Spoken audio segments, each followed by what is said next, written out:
Muy bien, pues después de la pausa para el café, creo que ya podemos entrar en el meollo de la cuestión.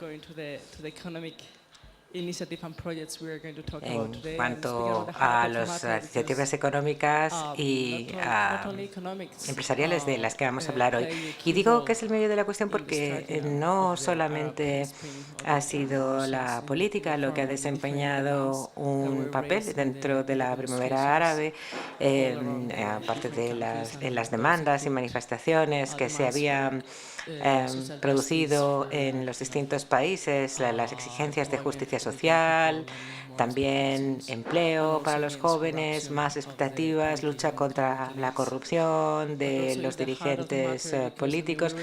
Así que también es el corazón de toda esta cuestión, el meollo de la cuestión, porque como decía Mariam, hemos visto cómo los distintos intentos de reforma económica en los años 80 no funcionaban. Hubo ya un artículo de John Waterbury de los años 80 que decía que precisamente las empresas públicas eran el principal obstáculo de las reformas, sobre todo porque eran la élite política las que tenían que reformar la empresa pública, pero eran básicamente ellos los que las dirigían. Con lo cual podemos ver ahora aquí cómo a lo largo de los años ha habido distintas tentativas de reformas, diferentes tentativas de reformas económicas. Y esta especie de alianza entre las élites políticas y económicas no había dejado espacio para que otros sectores de la población pudieran participar en la economía. Y estamos hablando aquí de las empresas privadas, de jóvenes con distintos proyectos que incluyen el acceso a la financiación también. Era muy difícil tener acceso al crédito para las familias que tuvieran pequeñas empresas y también para que los jóvenes pudieran lanzar nuevos proyectos. Así que lo que vamos a ver ahora son distintos casos, desde el Líbano hasta Túnez, pasando por Marruecos, acerca de estas startups, estas empresas de nuevo cuño para jóvenes, iniciadas por jóvenes, proyectos de microfinanciación también en Marruecos, por ejemplo, que han tratado de romper con esa situación, esa falta de espacio en el ámbito económico, incluyendo nuevos proyectos, incluyendo jóvenes dentro del panorama.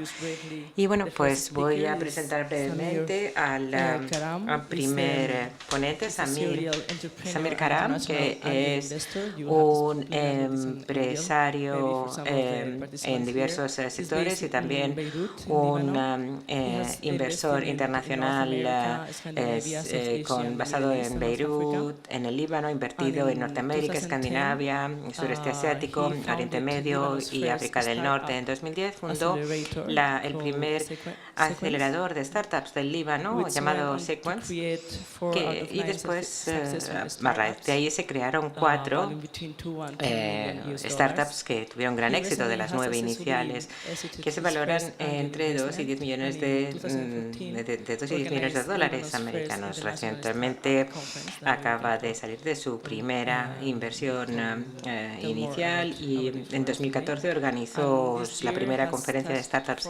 internacional en el Líbano, que atrajo a más de 1.600 profesionales de 20 países. En 2015 creó una organización llamada Startup Megaphone para gestionar la imagen internacional del ecosistema de startups del Líbano. Tienes la palabra. Creo que puede que sea la única persona hoy que no tiene en absoluto, un trasfondo de sociedad civil. Soy lo que se podría llamar un capitalista en su forma más pura. Yo hago inversiones y espero efectivamente tener unas grandes rentabilidades de cada una de ellas, aunque creo que nosotros somos algunos de los potenciales salvadores del mundo árabe, porque no sé si habrán leído las estadísticas. Si las cosas siguen así, desde aquí a 2020 habrá más de 100 millones de jóvenes desempleados en la zona del mundo árabe. Y eso es una fuerza muy poderosa, 100 millones de jóvenes desempleados. Les voy a contar mi historia, toda mi trayectoria de cómo he llegado hasta aquí, y espero que hasta cierto punto pueda inspirarles para ver cómo se puede ver la primavera árabe desde una perspectiva completamente distinta a la de las revueltas sociales y etcétera. Yo creo que ha habido revoluciones en el mundo árabe desde tiempos inmemoriales. La mayoría de ellos no han aparecido en los medios de comunicación, no todas implican a la gente de la calle. Algunas implican que haya personas que desbrocen nuevos caminos en cuanto a conseguir financiación, desarrollar nuevas iniciativas. Y esas son también revoluciones, las revoluciones anónimas, que sí que afectan y han afectado lo que pasa en el mundo árabe hasta ahora. Desde 2007 a 2009 intenté crear una startup en Líbano. No sé si alguno conoce lo que pasó en 2007 y se acuerda, vamos, no creo que hubiera ni ecosistema de startups en España entonces. Yo decidí crear un producto global online para Internet a partir del Líbano, a partir de un pequeño garaje en el Líbano. Quería hacerlo a lo Silicon Valley, como Google o como Apple. Así que empecé creando un producto que estaba muy bien, muy chulo, y decidí y conseguí que uno de los grandes potenciadores de startups en Silicon Valley les atrajéramos y dijeron, bueno, pues vamos a ayudaros a financiarlo. Tuvimos conferencias por Skype, que entonces funcionaba fatal. Fue todo un reto enterarnos un poco de lo que iba, pero bueno, estuvimos hablando precisamente con VC, que es uno de los grandes inversores de allí, y nos dijo, ¿estaréis dispuestos a trasladaros aquí, a Silicon Valley?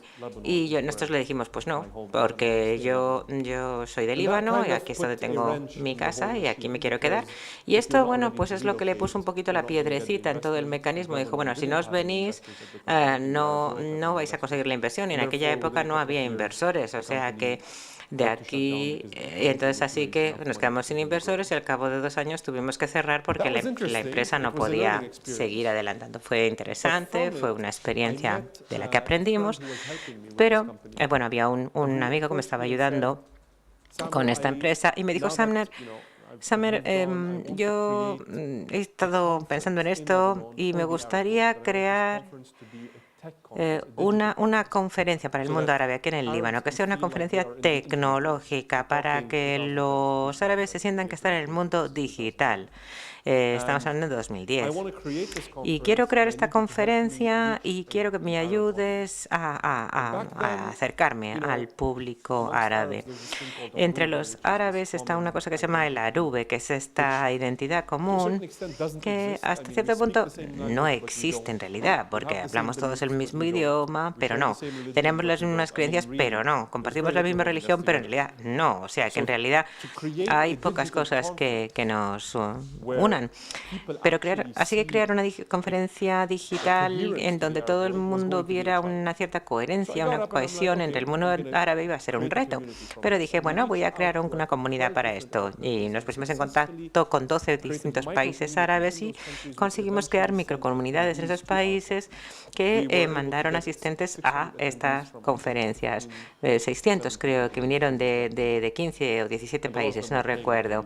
Y además todos pagaron por venir, ¿eh? Eso también es impresionante.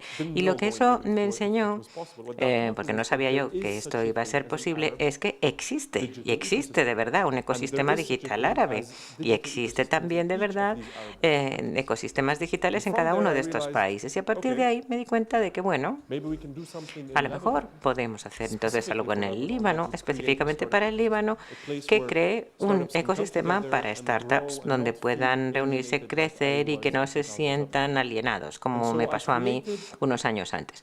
Así que creé un acelerador de startups cuyo propósito era crear un estilo muy a lo Silicon Valley, de un entorno así en Beirut. O sea, que se pudiera estar como en Silicon Valley, pero en Beirut. Y aquella experiencia fue muy interesante porque, bueno, pues abrí el chiringuito, un edificio, bueno, no venía nadie, bueno, pues qué bien. Y entonces me encontré que tenía que llamando a personas por teléfono, preguntándoles a todo el mundo, oye, ¿os interesaría mudaros a Egipto? Encontré una persona de Egipto, otro de Abu Dhabi y otro de Chile. Y todos vinieron, se pusieron rumbo al Líbano y se establecieron en mi acelerador, con lo cual yo ya a partir de ahí empecé a pensar, bueno, pues sí, podemos ser un acelerador en el Líbano. Y luego hubo otra startup que nos dijo, oye, ¿nos podéis ayudar a crecer aquí en el Líbano? Cinemos. Y entonces, bueno, empezamos con ellos, conseguimos la financiación para ellos y fueron la primera startup acelerada en el Líbano. Y ahora son de varios millones de dólares, acaban de recibir una inversión de varios millones de dólares nuevamente, una nueva inyección, o sea que les va muy bien.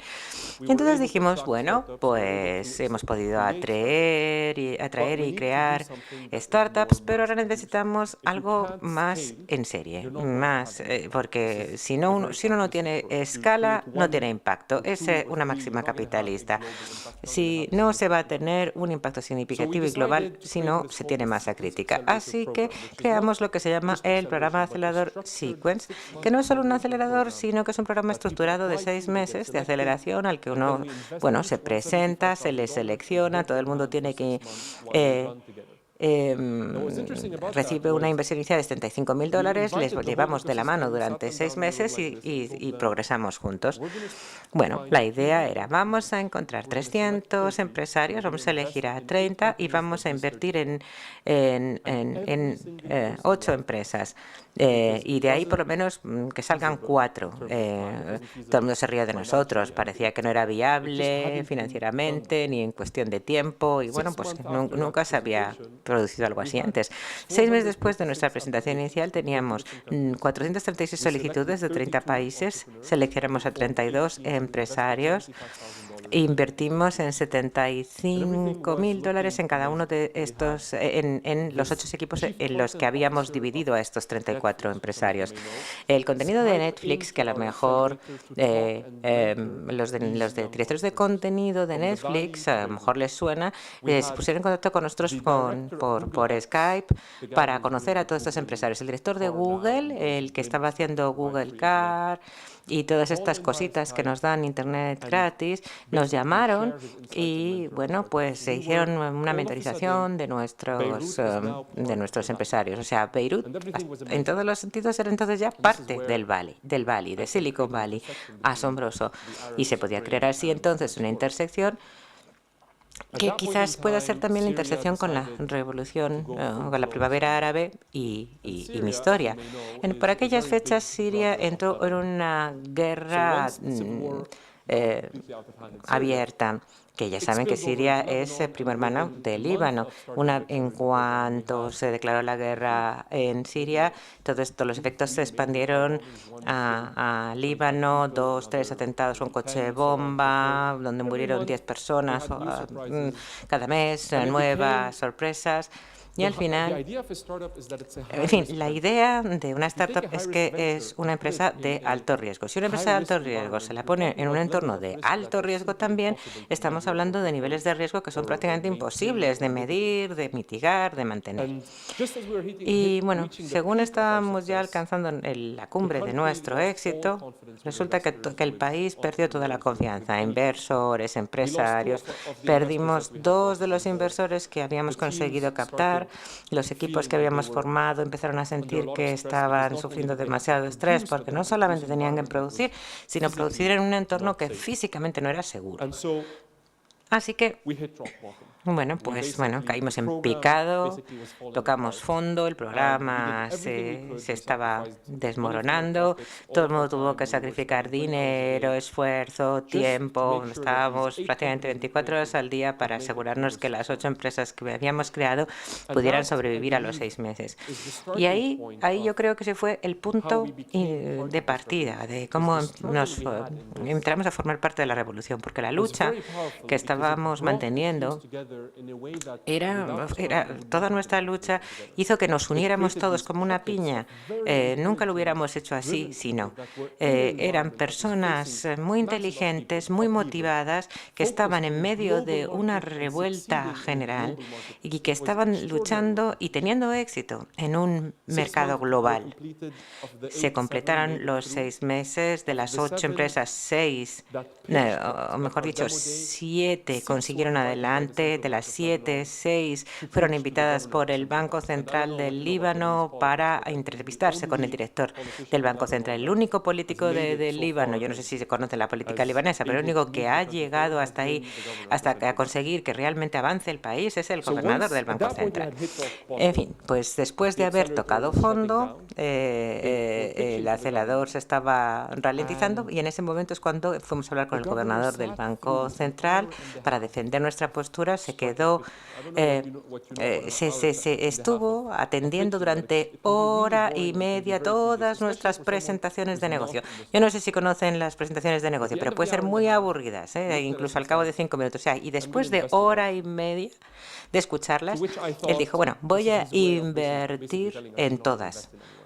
Bueno, claro, eso también pensamos, bueno, esto es la manera suya de decir que no va a invertir en ninguna. O sea, que salimos un poco con los ánimos un poco por los suelos cuando nos marchamos. Pero 2 semanas y media después, el gobernador nos dijo, chicos, no voy a poder invertir en vosotros, pero creo que he hecho algo incluso mejor. El Banco Central va a crear el primer fondo soberano para las inversiones de renta variable en startups, con 150 millones de dólares. Es decir, y la crisis, por lo tanto, para el país, la crisis para Sequence, nuestra empresa, nuestro acelerador, de repente se había convertido en una oportunidad, porque 500 millones de dólares son muchísimos millones de dólares, tanto para nosotros como para el mundo árabe en general. Realmente hemos conseguido esa financiación. Y, bueno, pues ahí muchos de esos millones fueron a nuestras startups y las cosas volvían otra vez a ir viento en popa. El Banco Central nos dijo, tenemos demasiado dinero para el Líbano. ¿Podemos convertir al Líbano en un destino internacional? Y esto estaba pasando justo en el momento en el que estaba empezando a tranquilizarse las repercusiones de la guerra de Siria en el Líbano. Teníamos muchos refugiados sirios en el Líbano, pero solo por el hecho de que el 50% de nuestra población fueran refugiados en el Líbano en ese momento, no por eso debíamos prescindir o debíamos pensar que no íbamos a poder tener suficiente confianza de los inversores internacionales en el Líbano como destino. Así que celebramos una conferencia internacional con 60 oradores de todo el mundo, de Tokio, Seúl, Singapur, Malasia, hasta Sudáfrica, pasando por San Francisco, Austin, Nueva York, en fin. Solamente de los 53 ponentes, solamente 10 libaneses y uno solo árabe no libanés, un egipcio. Y no queríamos algo árabe o no árabe, queríamos crear una conferencia global.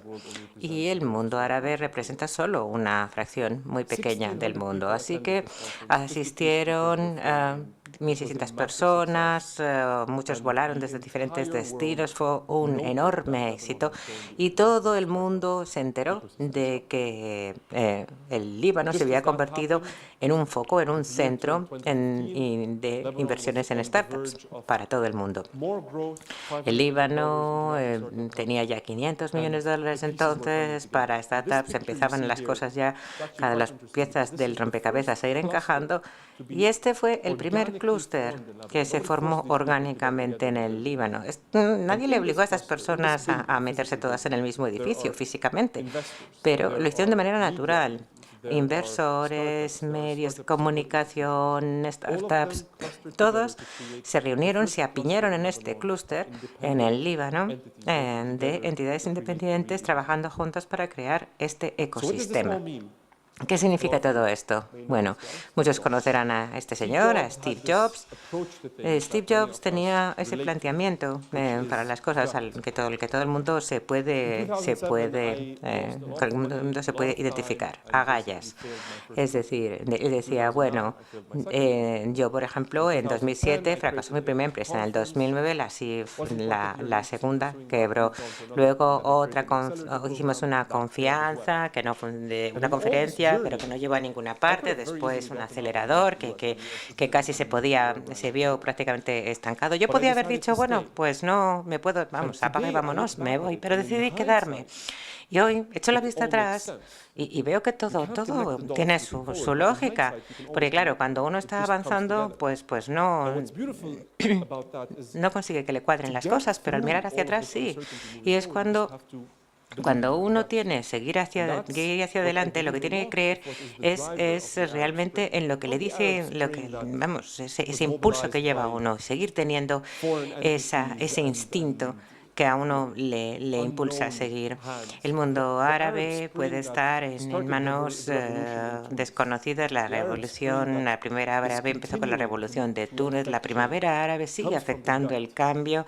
Y todo esto viene, vamos, lo llevamos, nos sale del alma, nada hacia adelante, no tenemos nada claro lo que va a pasar. Pero cuando uno echa la vista atrás, las cosas totalmente encajan. Y esa es mi historia. Thank you very much, Summer. It's very inspiring. Muchísimas gracias, Summer. Hablaremos después en preguntas y respuestas de este tema. Y ahora pasamos al caso de Túnez. Tenemos a Youssef Zenira, que trabaja como gestor de proyecto en la Cámara Germano-Tunecina de Industria y Comercio. Se licenció en Comercio Internacional en la Universidad de la Sorbona de París. Tiene también un máster en Dirección de Empresas por parte de la Escuela de Ingeniería de Negocios Internacional de París. También durante más de 3 años ha trabajado sobre el tema del empleo en Túnez, y ahora es director de proyecto de un proyecto piloto con objetivo de crear el primer centro de colocación privado en Túnez. Es fundador de Crea Jeune, un centro de investigación para la empleabilidad de los jóvenes y para tratar de encontrar soluciones adecuadas para aumentar la empleabilidad de los jóvenes. Adelante. For a minute, and we will listen to your case.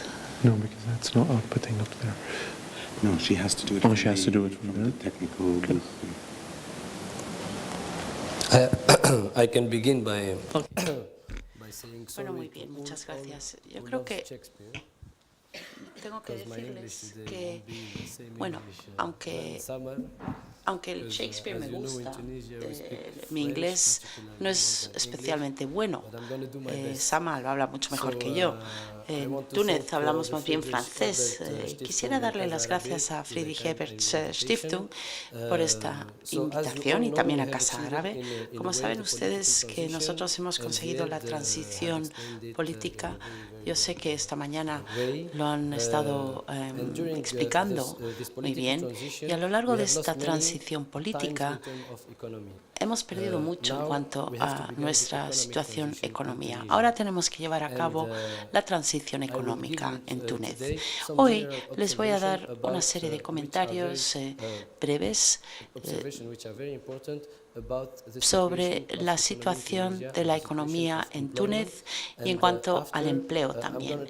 Y luego les voy a dar más detalles y les voy a enseñar las soluciones sobre las cuales que estamos trabajando con el sector público para ver si encontramos soluciones al problema del empleo en Túnez.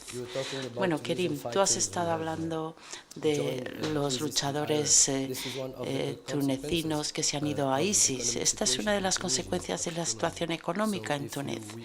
Entonces, si mejoramos la economía, si encontramos soluciones, en ese caso no tendremos el mismo número de jóvenes que se alistan en las filas de ISIS. We can start by this. Thank you. Muy bien, muchísimas gracias. I'm going to try. So, let's begin by the observations, the main observations. Bueno, voy a on the labor empezar market in hablándoles Tunisia. un poco sobre The el first mercado observation, del is empleo that en one of the Túnez. main problems on the Uno de los Tunisian- problemas que tenemos on the Tunisian labor market is the gap es que hay between high education programs and the needs expressed una by falta the de private conexión sector. entre In los fact, que buscan until now, the empleos, que education tienen, system is not que hearing, tienen sus the private cualificaciones sector and is giving y programs las which were, necesidades del sector privado. useful 10 years ago. Lo que This se is a está big problem enseñando es algo que era útil hace 10 años y esto es un when problema. you're También a tengo que young decirles man or que si un woman, joven, una you joven, got your diploma and you come tienes to the tu labor diploma market. y entras en Except el the mercado public laboral, employment salvo el sector, sector you have no público, one to help you. realmente no hay So nadie we que te have pueda to ayudar. develop Entonces a hay que kind of desarrollar new job, un, create a new job, hay which que is crear an un employment empleo nuevo. officer, which Es does not una exist in persona, Tunisia, un except agente de in the empleo public que no sector. But the existe problem en is that Túnez, in the public solo en el sector now sector in Tunisia, público. we Pero en have el sector 2,000 público tenemos employment officers más de for 2.000 agentes de empleo 700,000 para unemployment. más bien de 700.000 personas que están desempleadas, con lo cual esto es un tremendo problema, porque ellos, claro, están ahí para ayudar a todas aquellas personas que buscan trabajo, pero no tienen suficiente tiempo, porque son demasiado pocos. Y también es cierto que la burocracia, por ejemplo, cómo te llamas, cuántos años tienes, todas estas cosas hay que toman mucho tiempo. La mayoría de las empresas en Túnez son empresas pequeñas y ellos no conocen sus necesidades y no tienen que identificar sus necesidades y ver cuáles son los candidatos más idóneos para un cierto empleo. Y no tienen a nadie que les pueda ayudar. Entonces, un tercer punto es que en Túnez tenemos herencia francesa, francófona, como pueden ustedes oír de mi acento francés, y todo esto está relacionado con tu graduación, y esto no te mejora las oportunidades para encontrar empleo. En Francia, cuando tenemos un cierto diploma o una cierta cualificación, tenemos que hacer un trabajo que está relacionado con esta cualificación. Las consecuencias de esto son que ahora mismo hay una serie de cualificaciones que ya existen. Entonces, si no vas a cambiar tus conocimientos, no vas a encontrar un trabajo. Y luego, el último comentario que quiero hacer en este campo es que hemos ido a todas partes del país y las empresas nos han dicho tenemos muchos empleados, pero no conocen, no son buenos en cuanto a sus conocimientos, en cuanto a comportamiento en la empresa, puntualidad, lo que en inglés llamamos los soft skills, todo eso relacionado con el comportamiento en la empresa. Con lo cual hay que ofrecer este tipo de conocimiento para todas aquellas personas que buscan trabajo antes de que entren en una empresa. Entonces, tuvimos la idea de crear una noción nueva que existe en Alemania, por ejemplo, funciona en Alemania, pero que no existe en Túnez. Es la reorientación. Nosotros lo llamamos la reconversión, y esto se puede usar también en Francia o en España, porque en Túnez es cierto que es un problema de un país desarrollado, pero en Túnez no tenemos suficientes medios como para reaccionar a las necesidades de la población, y la población quiere esta solución ahora, en este momento. Entonces hemos desarrollado una idea de crear un centro de empleo que no existía en este país, un centro para la reconversión o reorientación profesional de los que buscan empleo. Entonces, aquí lo que estamos intentando es reconvertir o reorientar a los que están buscando un empleo. Les voy a dar unas cifras para ver de qué estamos hablando aquí. Entonces, como ustedes pueden ver,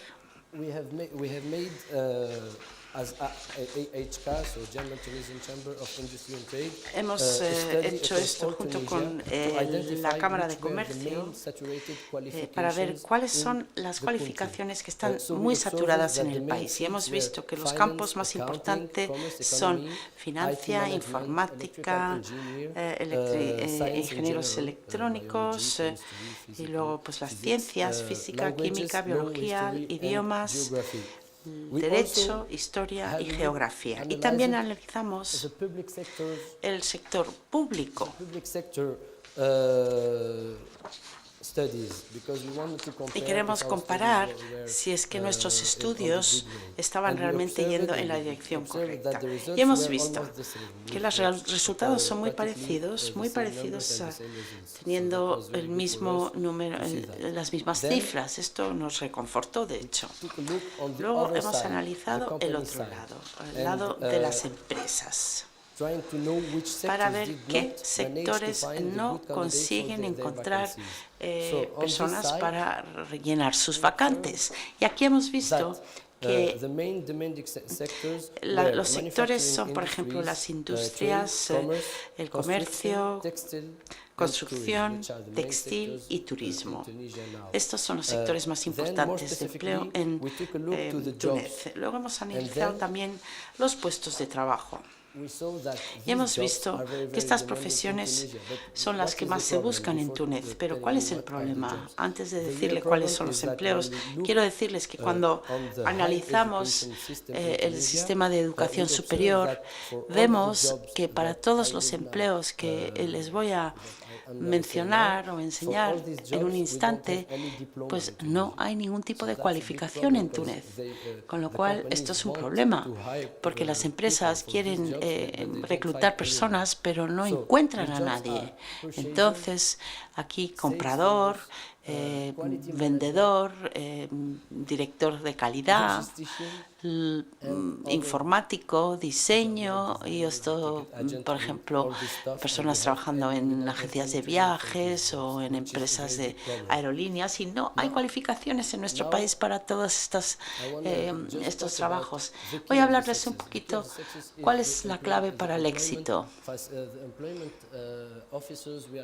Los agentes de empleo que estamos preparando a lo largo de 2 meses, bueno, hemos hecho una selección bastante estricta. Teníamos más de 300 currículums y en un periodo de 10 días y después de 5 pasos, analizando lo que hizo Google, pues tenemos 15 agentes de empleo.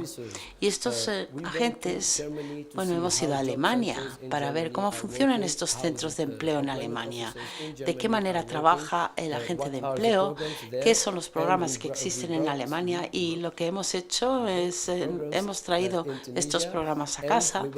Y también hemos ido a Egipto, porque en Egipto han hecho exactamente la misma cosa en el Cairo, con la GIZ, que es cooperación alemana en Egipto, y hemos analizado los resultados. Y los resultados en Egipto son muy buenos. La diferencia entre Túnez y Egipto es que en Túnez estamos trabajando con diplomas, personas que tienen cualificaciones, y en Egipto están trabajando con personas buscando empleo que no tienen estas cualificaciones o no tienen el bachillerato. Entonces, en Egipto tienen un centro de empleo en el año 2011 y en el 2014 tienen 5 centros de empleo. Y tienen ahora más de 40 agentes de empleo. Ha sido un éxito en Egipto y la experiencia de Egipto nos ha permitido trabajar también para nuestro centro en Túnez. Entonces, como ya les expliqué, tenemos ahora 15 agentes y ellos reciben ahora un tipo de curso,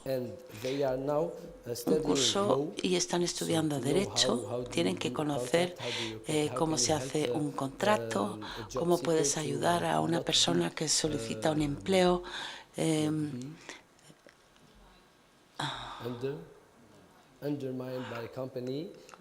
Asegurarse de que la persona que busca este empleo pues puede trabajar en la empresa, así que la empresa se aproveche de ellos. Y la segunda parte es lo que llamamos en inglés los soft skills, para la empatía, el comportamiento que tienes que tener en la empresa, y por otro lado también ayudar a la empresa en encontrar y identificar sus necesidades.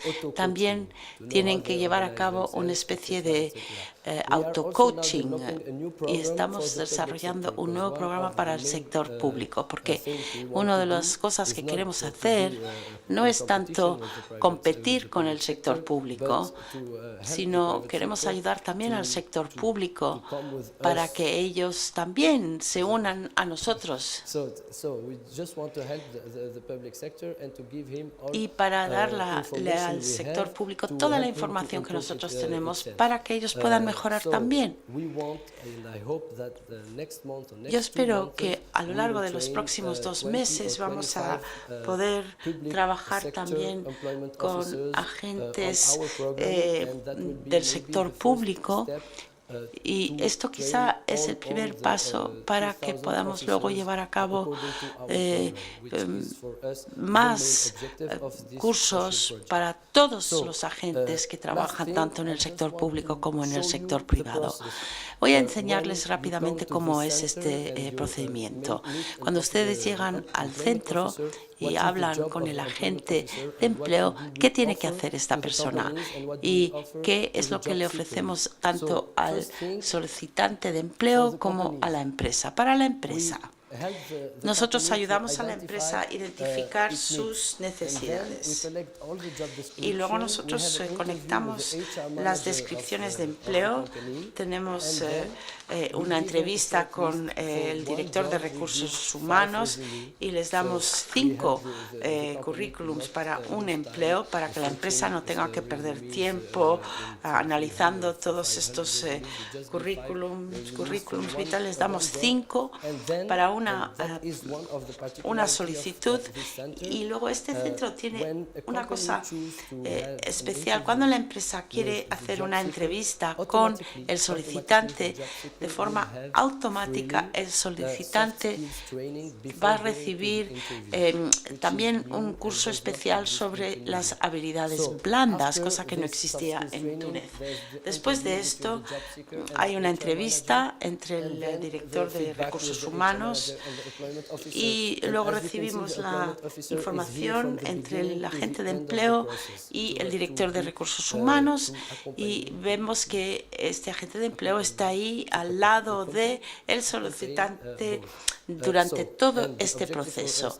El objetivo para nosotros es que al final esta persona encuentre un empleo. Desde el punto de vista del solicitante, ellos mandan su currículum por internet, tienen una entrevista con el agente de empleo, y después automáticamente recibes una especie de análisis de cualificaciones y de conocimientos, una evaluación de conocimientos. Y luego vemos cómo se puede emparejar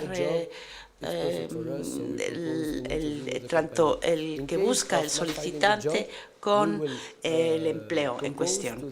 Si no le encontramos un empleo, le sugerimos una reorientación o una reconversión hacia estos empleos nuevos. Entonces, si él está dispuesto, va a recibir cursos especiales para otros empleos, y también le vamos dando más información sobre sus necesidades en habilidades blandas, y después, una vez que haya pasado este proceso, pues tal vez tenga la posibilidad de encontrar un empleo. Solo quería darles esta información muy específica que estamos haciendo aquí en Túnez, porque yo creo que esto tiene mucho más interés para que ustedes vean cómo actuamos sobre el terreno.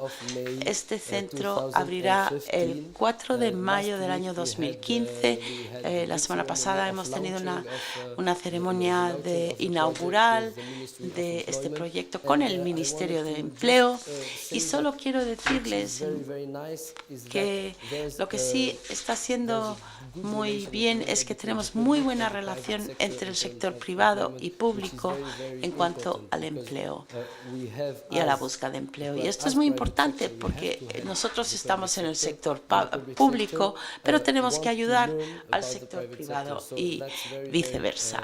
Con lo cual esto tiene mucha utilidad para nosotros. Y yo espero que ustedes han tenido interés en esta presentación. Muchas gracias. Thank you, Justus. You And need sorry again.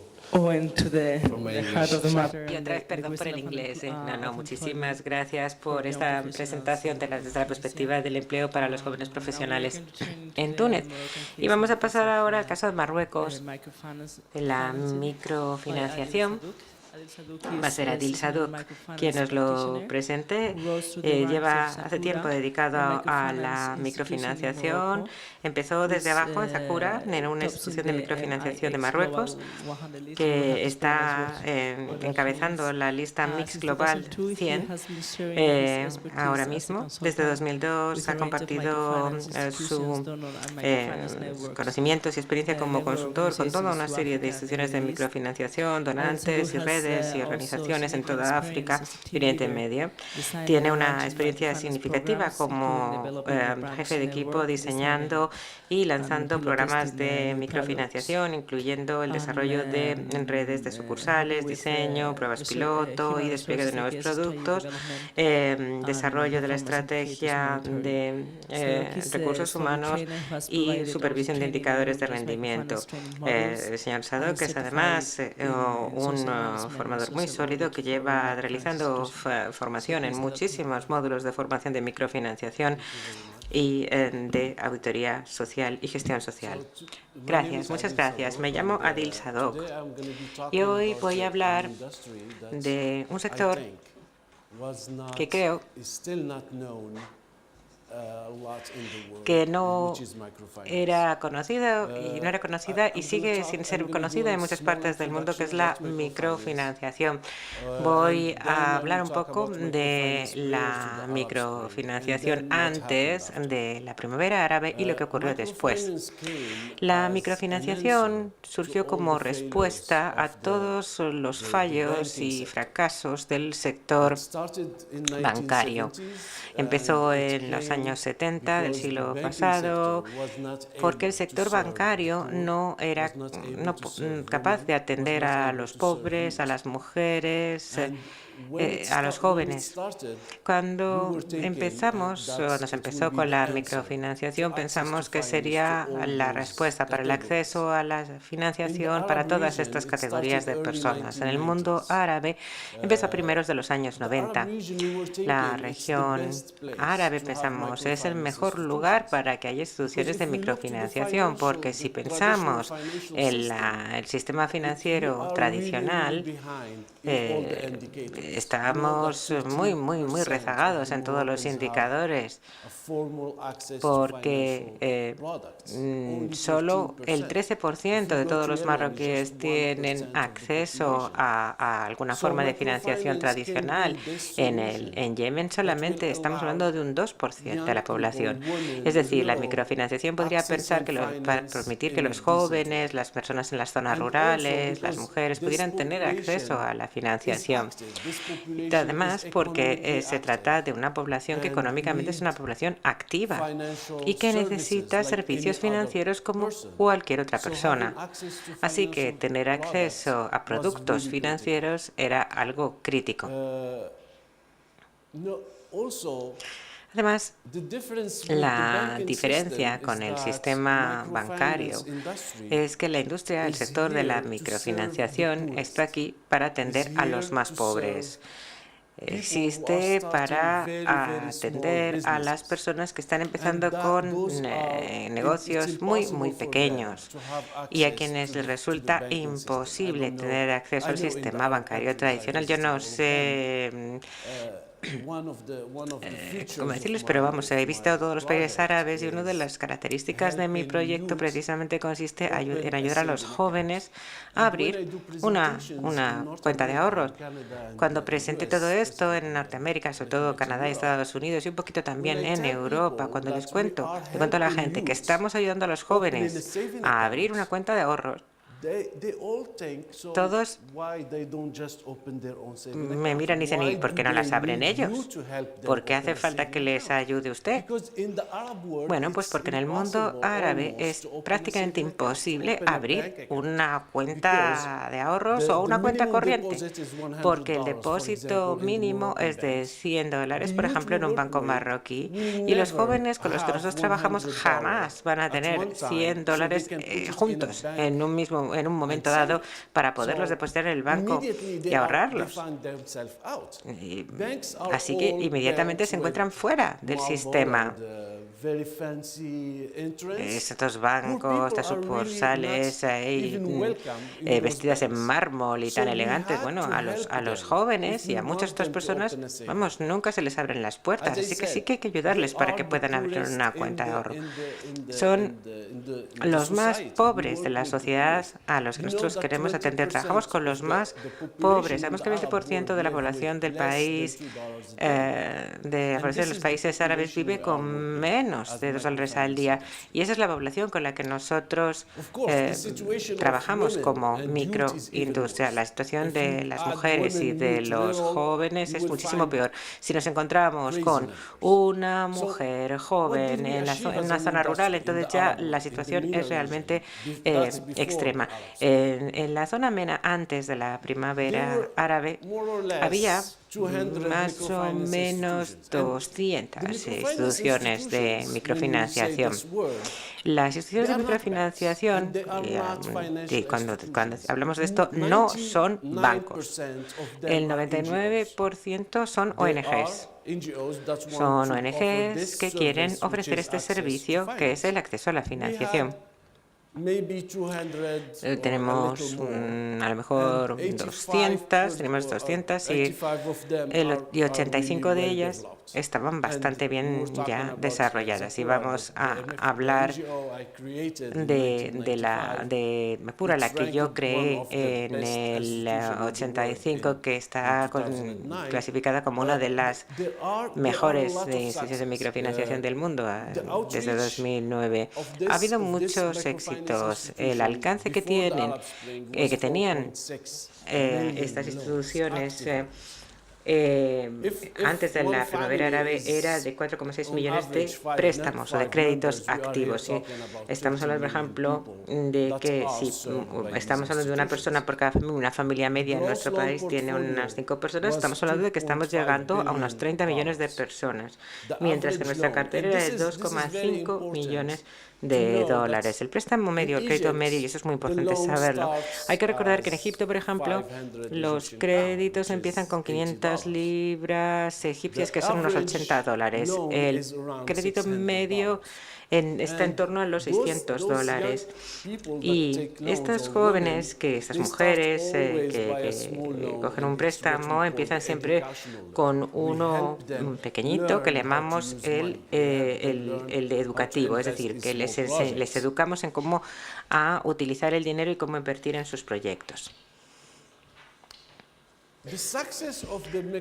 El éxito del sector de la microfinanciación en el mundo árabe antes de la primavera árabe se ve en el número de personas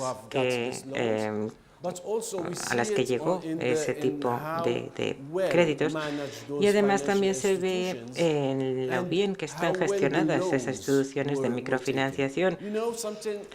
Y, por ejemplo, cuando nosotros empezamos en el 95, empezamos a dar créditos a los pobres, y lo decíamos, la gente se reía de nosotros. A mi padre le costó muchísimo entender lo que está haciendo.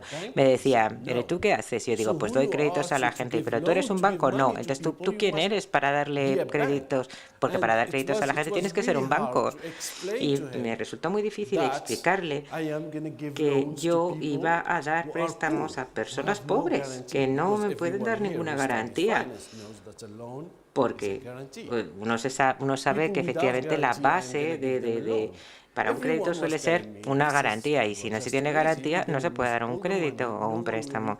Y claro, la gente me dice, ¿estás loco? Sí, la gente no tiene dinero, ¿cómo te va a reembolsar? Al cabo de 10 años, la tasa de impago o de falta de reembolso de nuestro tipo de instituciones era inferior al 1%, porque los pobres son los que mejores reembolsan un préstamo, son los que mejor pagan sus impuestos, porque los ricos no pagan los impuestos, no devuelven los créditos, se encuentran la manera de no hacerlo. Si se compara la tasa de impago del 1% con el 8% que los bancos con todos sus sistemas tienen, esto les muestra la calidad de nuestra cartera y les muestra la confianza que hemos creado con estas personas. Confiamos en ellos, no tenemos fianzas ni garantías ni avales, confiamos en mujeres que nos dicen, necesito un microproyecto, y aquí lo hacemos. En primer lugar, claro, nos resultó difícil definir qué es lo que era un proyecto. Si mira uno los libros, parece que tiene que ser algo muy formal, atendiendo a la definición de tal ministerio, de tal otro, pero eso no funcionaba. Nosotros queríamos ayudar a mujeres que trabajaban desde sus casas, con pequeños proyectos, y cuyo principal objetivo era ayudar a sus familias. Y las que realmente eran y que son realmente excelentes clientes de nuestras instituciones. Así que la cosa funcionó muy bien, empezó a crecer. Las instituciones de microfinanciación en Egipto, Marruecos, Jordania, Túnez, Yemen, con muchísimo éxito. En los países ricos, lógicamente, no había microfinanciación porque los pobres en Marruecos llevamos tanto tiempo esperando a que el gobierno reconociese que siquiera que existían pobres en Marruecos. Pues claro, de repente poder dar una respuesta a todo esto fue un proceso muy largo. Otros países aún no han llegado hasta ahí porque dicen que no tienen pobres, que también necesitan acceso a la financiación. Cuando la cosa empezó fue un auténtico reto. Nos iba muy bien. Tuvimos distintas dificultades. Una, el acceso a la financiación por un lado, y por otro lado recordamos que también los países de la región MENA son países musulmanes. Y claro, nosotros prestamos el dinero con tipo de interés. Y claro, la gente que habla mucho de religión, sobre todo en nuestra zona, decía, no se puede dar créditos con tipos de interés. Y yo recuerdo que ya en el 95, que yo era responsable de créditos, y bueno, era un poco un chiste, porque trabajamos en las zonas rurales y bueno, pues uno va a un pueblo y se le dice a las mujeres, bueno, a ver, os podemos dar un crédito. Y en Marruecos siempre hay una mezquita en todos los pueblos.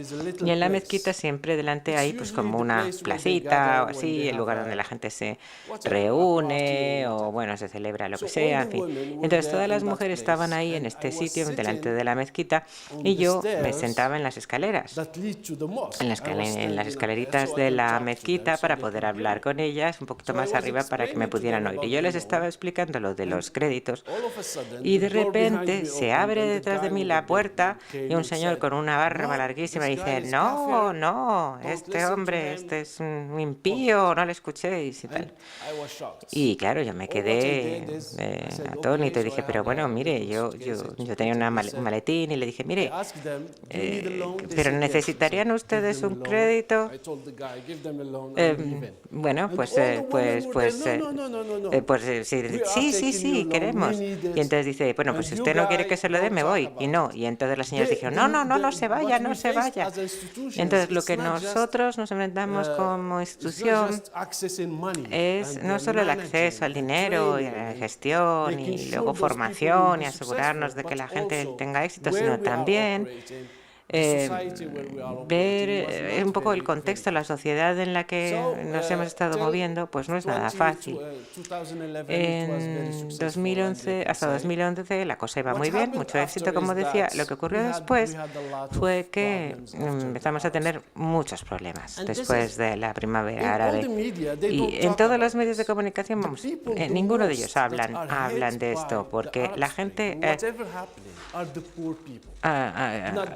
a la que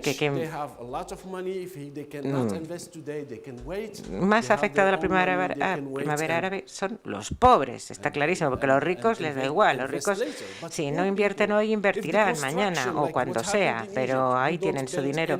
Pero ¿qué ocurre con los pobres? Bueno, pues todo se paraliza, los pobres, la gente mayor que trabajaba en el sector de la construcción estaba sin trabajo y así sucesivamente. Y todos los pobres realmente se vieron afectadísimos. Y claro, si ellos se vieron perjudicadísimos, nosotros también, porque no nos podían reembolsar no hacer los pagos de sus créditos con la microfinanciación. No había actividad.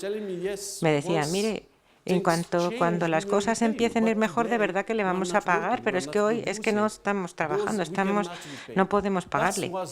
Y claro, eso fue lo peor. Así que pasamos de tener una tasa de impago inferior al 1% a tener una tasa de impago, en algunos casos, el Líbano, por ejemplo, tuvo una experiencia muy mala después del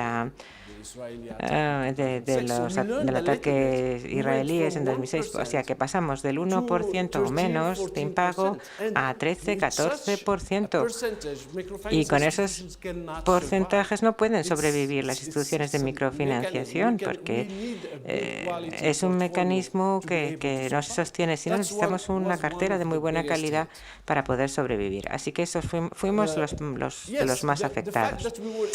Ahora, como éramos ONGs, pues sí, esto nos ayudó un poquito porque nosotros no estábamos vinculados al gobierno, es decir, que nuestra relación con nuestros clientes se siguió manteniendo y sigue siendo muy buena, pero en términos verdaderamente de reembolso con créditos, muy mal. No teníamos además plan de contingencia, no estábamos preparados.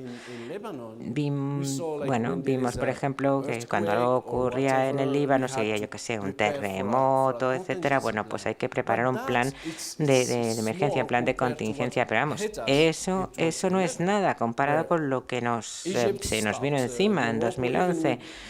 Sobre todo, vamos, hasta, por ejemplo, en Marruecos, donde no hubo una gran revolución, ni mucho menos, también se vio muy afectado. ¿Qué ocurrió al final? Bueno, nuestros clientes son más pobres, tienen menos dinero, tienen menos patrimonio, tienen menos ingresos, perdieron su patrimonio y perdieron sus rentas. Y lo que vimos también es que entraron nuevos pobres en el mercado. Nosotros estábamos acostumbrados pues a ver a mujeres que que pues eran cabezas de familia, digamos. Estas son las más pobres de los pueblos o en las zonas periurbanas. Pero después de la revolución había otras personas que antes les iba bien, pero que se habían vuelto pobres, taxistas, personas con pequeños negocios, se habían empobrecido de repente y todavía más jóvenes y todavía más mujeres que acudían a nosotros. Una de las cosas que también nos perjudicó mucho en Egipto, por ejemplo, fue cuando el gobierno decidió aplazar todos los pagos del Fondo Social de Desarrollo, que es una institución gubernamental que también concedía créditos. Entonces decidieron que no se iban a hacer pagos en 3 meses. A ellos les vino mal, pero claro, nosotros como instituciones no podemos permitirnos tener una interrupción de todo ese tipo de actividad durante 3 meses. Nosotros no tenemos funcionarios públicos que pueden aguantar nuestros empleados 3 meses sin actividad.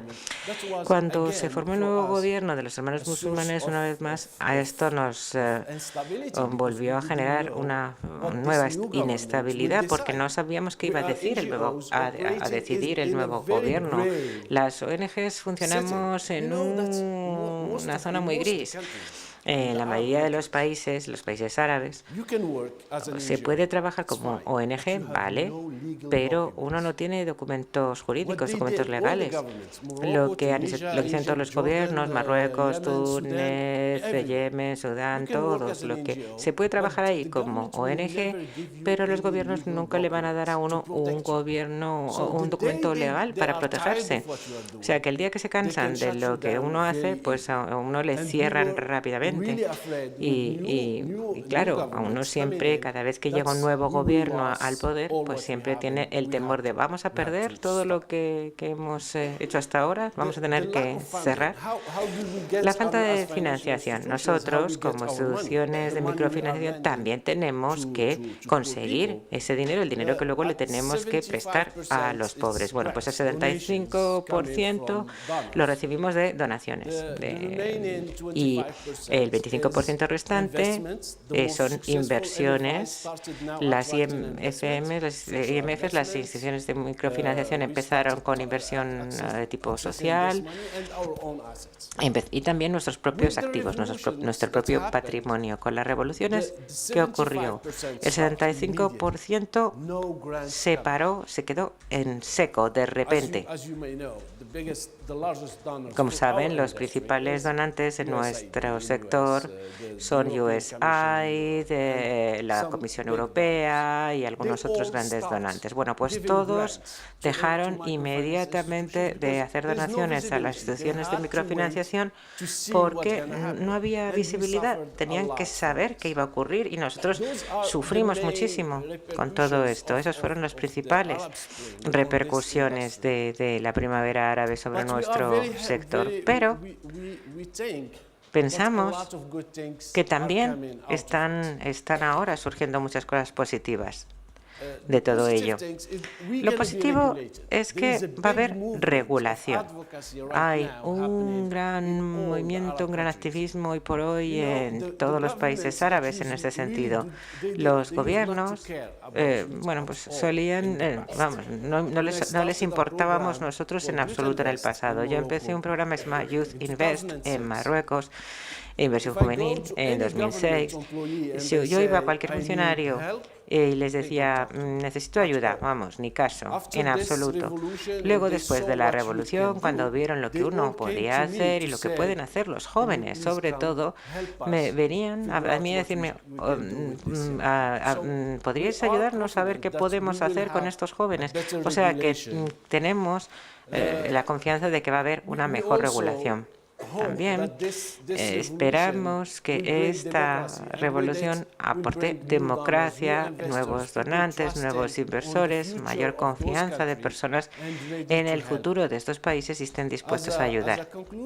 Y para concluir, bueno, me ha encantado la historia de Samer, pero claro, yo veo cientos de historias como esa todos los días. No a esa escala, no a esa escala ni con esos millones, pero sí que veo cientos de hombres y mujeres que luchan todas las mañanas para poner pan sobre la mesa.